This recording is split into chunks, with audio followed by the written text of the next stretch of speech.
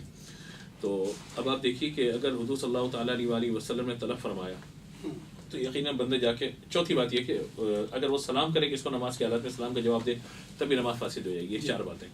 اب وہ بندہ جائے گا تو آقا علیہ الصلوۃ والسلام کی بارگاہ میں جا کے، یعنی چلا بھی ہے وہ، اس کا چہرہ قبلے سے ہٹا بھی ہے، سینہ بھی ہٹ گیا اس کا، اسی طریقے سے اسے جا کے حضور کو سلام بھی کرنا ہے اور میرے آقا علیہ الصلوۃ والسلام سے بات چیت بھی کرنی ہے۔ یہ 4 باتیں یہاں پہ پائی جا رہی ہیں۔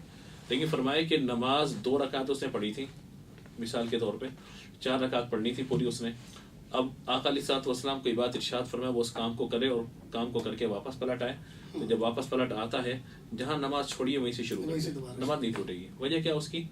فرمایا کہ جس نبی کے حکم پر نماز کے لیے کھڑا ہوا تھا اسی کے حکم پہ واپس جا رہا ہے تو نماز کہاں سے فاسد ہوگی؟ سبحان اللہ، سبحان اللہ، ٹھیک ہے نا؟ جس نبی پر اس نے سلام پڑھا نماز میں تو نماز کے علاوہ سلام کی نماز کہاں سے ٹوٹ جائے گی؟ واہ سبحان ٹھیک ہے۔ اللہ۔ تیسرا یہ ہے کہ پہلے چہرہ قبلے کی طرف، کعبے کی طرف، اب کعبے کے کی طرف، تو نماز کہاں سے اس کی فاسد ہو جائے گی؟ اور جس نبی پر وہ نماز میں درود بھیج رہا ہے انہی سے تو کلام کر رہا ہے۔ سبحان اللہ۔ تو یہ علماء نے لکھا کہ نماز کی فاسد نہیں ہوگی، نماز نہیں ٹوٹے گی اس کی۔ تو یہ میرے آقا صلی اللہ تعالیٰ علیہ وسلم کی شان کا بھی اس سے اندازہ ہوتا ہے کہ جب بلائیں، جس حال میں بلائیں، جس طرح بلائیں، اور صحابہ نے جا کے ثابت کیا ہے۔ حضرت حنظلہ رضی اللہ تعالیٰ عنہ شادی کی پہلی رات ہے اور آواز آتی ہے، حضور کی خود آواز نہیں آئی بلکہ مؤذن رسول بلال رضی اللہ تعالیٰ عنہ کی آواز آئی کہ مجاہدین آ جائیں جہاد کے لیے۔ غزوہ احد میں اسی طرح چلے گئے، غسل کرنا بھی گوارا نہیں کیا، اسی طرح، کیونکہ حضور کی بارگاہ میں پہنچنے کے لیے، حضور کا دیدار کرنے کے لیے یا حضور کے حکم پہ لبیک کہنے میں تاخیر نہ ہو جائے۔ پھر ان کی جب شہادت ہو جاتی ہے تو ان کو صلہ کیا ملا کہ ہمارے انتقال ہو، ہمیں غسل اپنے عدید و اقربا، رشتہ دار، بھائی بہن، بھائی وغیرہ، دوست احباب دیتے ہیں، انہیں اللہ کے فرشتوں نے غسل دیا۔ تو یہ انعام اللہ کی بارگاہ سے پھر عطا ہوتا ہے۔ تو یہ اس اعتبار سے ہے کہ جب حضور صلی اللہ تعالیٰ علیہ وسلم بلائیں تو حاضر ہو جائیں۔ اب حضرت ابی بن کعب رضی اللہ تعالیٰ عنہ کو زندگی کس طرح عطا فرمائی گئی؟ فرمایا کہ زندگی عطا کی جائے گی۔ وہ زندگی کیا ہے؟ فرمایا کہ زندگی ایسی ہوگی کہ اس کو حیات جاودہ نصیب ہو جائے گی، یعنی وہ یہاں بھی سکون میں، وہاں بھی سکون میں۔ وجہ اس کی کیا ہے کہ ان الذین قالوا ربنا اللہ ثم استقاموا تتنزل علیہم الملائکہ، جو بندہ یہ کہتے ہیں کہ اللہ پر میں ایمان لایا، ربنا اللہ، اللہ میرا رب ہے، اور اس کے بعد اس پر استقامت کے ساتھ موجود رہا، تو کیا ہے؟ تتنزل علیہم الملائکہ، اللہ کے فرشتے اس پہ نزول کرتے ہیں، آتے ہیں، ہمیں نظر نہ بھی ہیں لیکن اللہ کے فرشتوں کو نزول ہوتا ہے، اور فرشتے آ کے 2 باتیں کہتے ہیں، اللہ تخافوا ولا تحزنوا، تجھ پر کوئی خوف اور غم بھی نہیں ہوگا، وابشروا بالجنہ، اور تجھے جنت کی خوشخبری سنائی جاتی ہے۔ خوف اور غم یہ کیا ہے؟ ہمیشہ غم ہوتا ہے ماضی کا اور خوف ہوتا ہے مستقبل کا۔ بالکل۔ غم کیا ہے کہ بھائی میں مطلب جو ہے وہ میرے ساتھ یہ حادثہ ہو گیا، یہ معاملہ ہو گیا، اس کا مجھے غم ہے، آئندہ نہ ہو جائے اس کا خوف ہے۔ غم یہ ہے کہ مجھ سے سابقہ زندگی میں کوئی گناہ ہو گیا، اس کا غم ہے، آئندہ کوئی گناہ نہ ہو جائے اس کا خوف ہے۔ لیکن جو کامل ایمان والا ہے اس کے لیے کیا ہے کہ نہ خوف ہے نہ غم ہے، یعنی اس کی لوگ پڑھتے ہیں یاد ماضی عذاب ہے یار، میں کہتا ہوں ہمارا یاد ماضی عذاب نہیں ہے۔ وجہ اس کی کیا ہے کہ ہمارا ماضی بہت اچھا ہے، ہم مسلمانوں کا ماضی کوئی خراب نہیں ہو سکتا۔ ہاں ٹھیک ہے، ہمارا ماضی جو ہے وہ ہو سکتا ہے کہ صلہ رحمی نہ ہونے کی وجہ سے، حقوق العباد کی ادائیگی نہ ہونے کی وجہ سے، بتقاضۂ بشر خطا ہونے کی وجہ سے کچھ ہو جائے، لیکن اس کو عذاب سے تعبیر کر دینا، یاد ماضی عذاب ہے یار۔ اللہ کی بارگاہ میں اتنا بڑا شکوہ کہ یعنی اللہ تعالیٰ نے زندگی گزارنے کا موقع دے دیا، قرآن جیسی نعمت موجود ہے، رسول علیہ السلام کی ذات موجود ہے، ہم کیا یاد ماضی عذاب ہے یار؟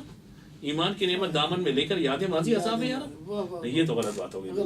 تو اسی لیے ہمارا ماضی بھی بہت اچھا اور مستقبل تو اس لیے روشن ہے کہ حضور صلی اللہ تعالیٰ علیہ وسلم کی ذات پر ایمان لانے والے کوئی بھی محروم نہیں رہیں گے، نہ قبر میں نہ حشر میں، کہیں بھی میرے آقا علیہ السلام، کیونکہ ہمیں سہارا اپنے نیک اعمال کا کوئی ہے ہی نہیں، ہمیں سہارا ہے تو حضور صلی اللہ تعالیٰ علیہ وسلم کی شفاعت کیا، وہ شفاعت بھی کس صورت میں ہے کہ وہ اللہ تبارک و تعالیٰ کی رحمت حضور کی شفاعت کی صورت میں قیامت کے دن ظاہر ہو جائے گی۔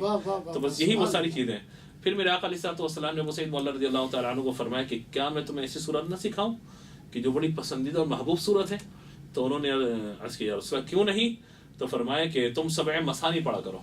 یا رسول اللہ 7 مثانی کیا ہے؟ تو حضور نے ان 7 آیات کی انہیں تعلیم فرمائی میں کس صورت کی تلاوت کریں۔ تو یہ اپنے اندر جامعیت کے اعتبار سے، کاملیت کے اعتبار سے، نافعیت کے اعتبار سے، اور بندے کی تخلیق کا جو اصل مقصد ہے اس اعتبار سے، تخلیقیت کے اعتبار سے بڑی کامل صورت ہے یہ کہ اگر بندہ اس سورہ مبارکہ ہی کو لے لے اگر فقط، تو آپ یہ دیکھیے کہ اسی میں سب کچھ ہو جائے گا۔ گفتگو کے دوران میں نے حضرت علی رضی اللہ تعالیٰ کی ایک بات آپ کو ذکر کی کہ حضرت علی رضی اللہ تعالیٰ عنہ سے پوچھا گیا سورہ فاتحہ کیا ہے، تو فرمایا کہ سورہ فاتحہ پورے قرآن کا جو کچھ ہے وہ سب سورہ فاتحہ میں ہے۔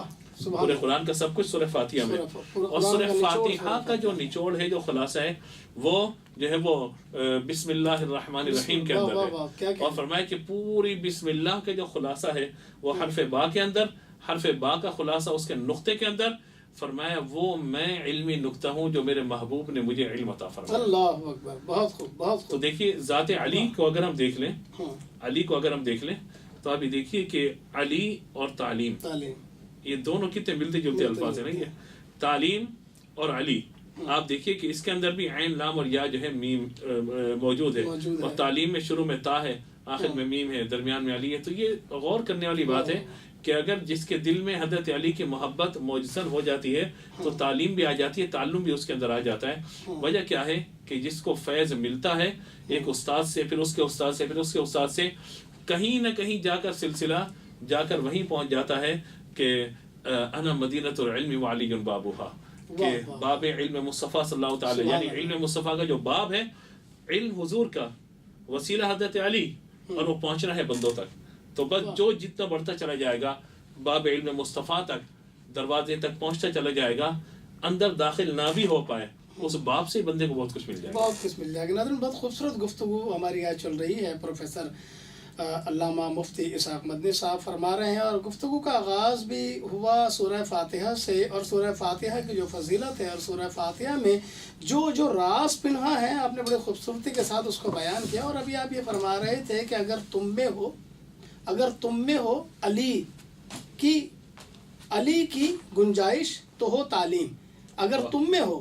اب ہم جس طرح آپ نے علی کا کہا، اب اگر ہم علی کو بیچ میں سے عین الگ کرتے ہیں، چھوٹی یہ الگ کرتے ہیں، اور بیچ میں علم رکھ دیں تو وہ تعلیم بن جاتا ہے، بالکل تو وہ تعلیم بن جاتا ہے۔ اگر تم میں ہو علی کی جگہ تو ہو تعلیم۔ بڑی خوبصورت گفتگو چل رہی ہے۔ اسی خوبصورت گفتگو میں جس طریقے سے سورہ فاتحہ کہ میں جب ہم نے آج ہمارے پروگرام کا نام بھی آپ نے دیکھا کہ یہی ہے، اور سورہ فاتحہ ہم کو یہ تعلیم بھی دیتی ہے کہ اہدنا الصراط المستقیم، ہم آتے ہیں پھر صراط مستقیم کے اوپر، تو سورہ فاتحہ بھی ہم کو صراط مستقیم کی تعلیم دے رہی ہے۔ تھوڑا سا صراط مستقیم کے حوالے سے یہ بتائیے گا ہمارے ناظرین کو کہ صراط مستقیم سے کیا مراد ہے؟ بہت شکریہ ڈاکٹر صاحب۔ صراط مستقیم کا آسان ترجمہ اور آسان معنی سیدھا راستہ ہے۔ واہ سبحان اللہ، سیدھا راستہ، اور سیدھا راستہ یہ ہمارے یہاں اردو کے اندر یہ محاورات میں مستعمل ہے بہت زیادہ، سیدھا راستہ، اور اس کے مقابل جو لفظ آتا ہے وہ ٹیڑھا راستہ آتا ہے۔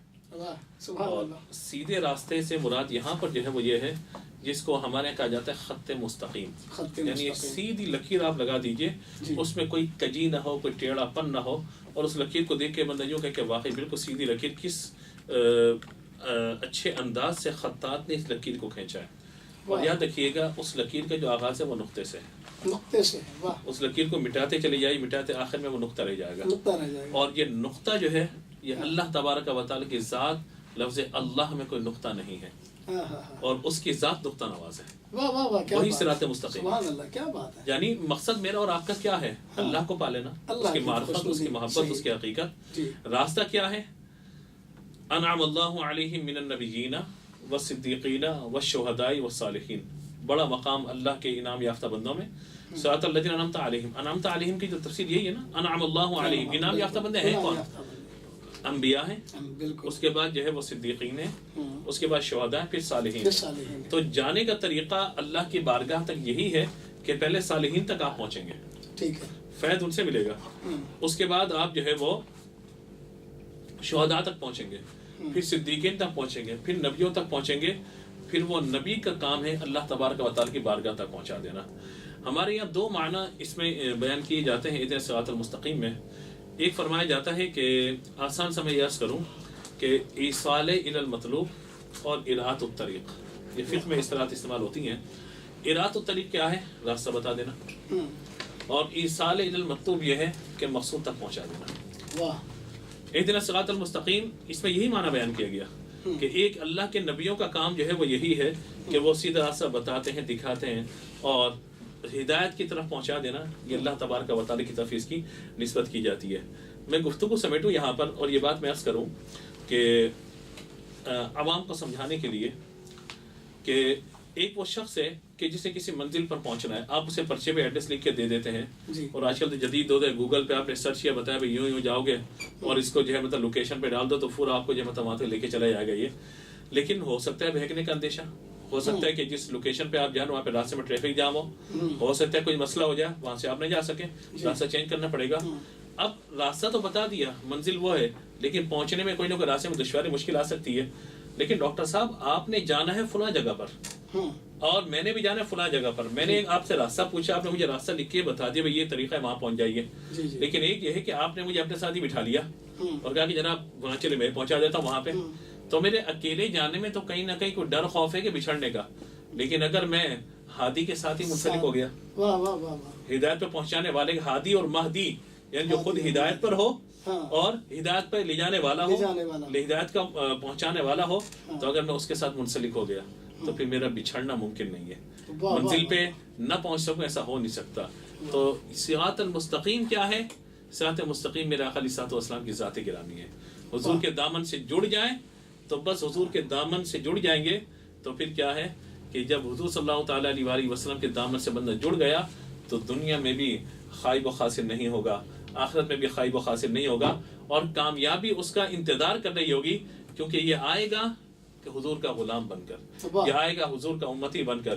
جب حضور کا امتی بن گیا تو یقیناً بندگی میں بھی کمال پا گیا، امتی ہونے میں بھی کمال پا گیا۔ کیا بات ہے، بہت خوبصورت انداز آپ نے اختیار کیا اور بتایا ہمارے ناظرین کو۔ ایک بڑی پیاری سی مثال بھی آپ نے دی کہ اگر منزل پہ لے کے جانے والا ہمارے ساتھ ہو تو کبھی بھٹکنے کا خدشہ نہیں ہوتا۔ اور ایک بات جو آپ نے کی وہ یہ ہے، جس کا ایک نچوڑ میں علامہ اقبال کے شعر کے اندر اس کو میں دیکھتا ہوں کہ کی محمد سے وفا تو نے تو ہم تیرے ہیں، کی محمد سے وفا تو نے تو ہم تیرے ہیں، اور یہ جہاں چیز ہے کیا لوح و قلم تیرے ہیں۔ تو بات یہ ہے کہ جو سرکار دو عالم نور مجسم رحمت عالم صلی اللہ علیہ وآلہ وسلم کے دامن سے وابستہ ہو جاتا ہے، دین اور دنیا کی کامیابی بھی اس کے حصے میں آ جاتی ہیں اور نہ کبھی بھٹکنے کا خدشہ رہتا ہے۔